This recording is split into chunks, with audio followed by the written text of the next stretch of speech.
Dorbar nakaslem jong unongsan Hima.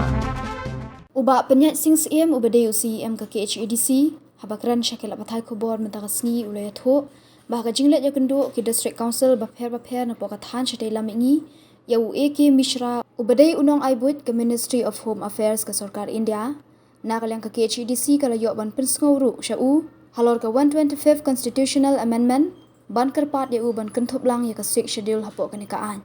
Ulaong banakalang ke District Council ka senguthu syai baka Sarkar India kan sawanra ya ka bill ka Kynthup ya ka schedule ka Dorbar talang jong ka parliament ka bansalong ha ubanay no opera. Ni ngisuan bitang taking bills but ngisutu baka ka constitutional amendment habayde baka ni ka 125th amendment ka ba latmu banwanra da Sarkar India ka haduk menta ka jingede ka jungi ka donbe ka debe tangbat ka Ministry of Home Affairs kum makalong menta kam don jingede ebat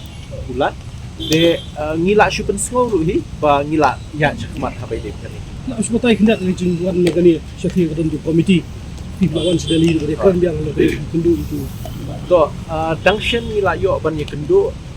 ya u AK Mishra u balong u advisor ya ka Ministry of Home Affairs Government of India habai de kani North Eastern region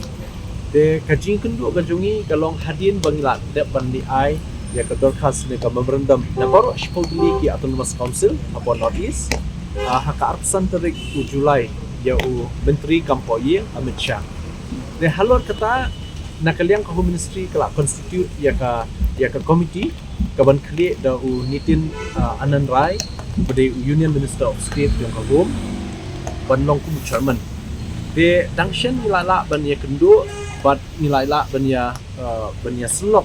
ba habide ban keren sani ba habide kanika amendment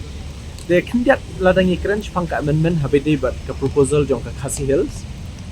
kidon ki katu ka ni ki ba kham kongsan ki ba nilai keren bat nilai kendu yang saya advisor ban pensno ban pensyai shu ya advisor nomor ba kapher ba kanika ka jinglong jingman khamtam habide ba kata ka custom ka tradition ka practices jongi dele si ka khamlong pelawat ikibreu ki bana shabaru ban tip kumno ka long kaman hangni de halor kita ngi lai kendu ban pensno uni advisor ba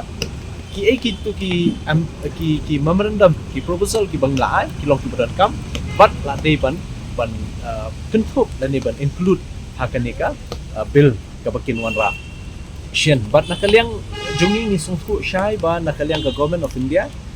ka donya ka jingtmu ban wanra no ikani ka 125th constitutional amendment ka ba Kynthup ya ka 6th schedule how ni ubanai no pra no snem ha ka winter session yung ka parliament the comments kam ba kini kijing ajing mo jungi kin long tiba seiso but kani ka jing wanra ka amendment kan long ka jing job om tang ya ka Khasi Hills Autonomous Council Henry ya baro ki Autonomous Council Hapoh North East abon kadon ka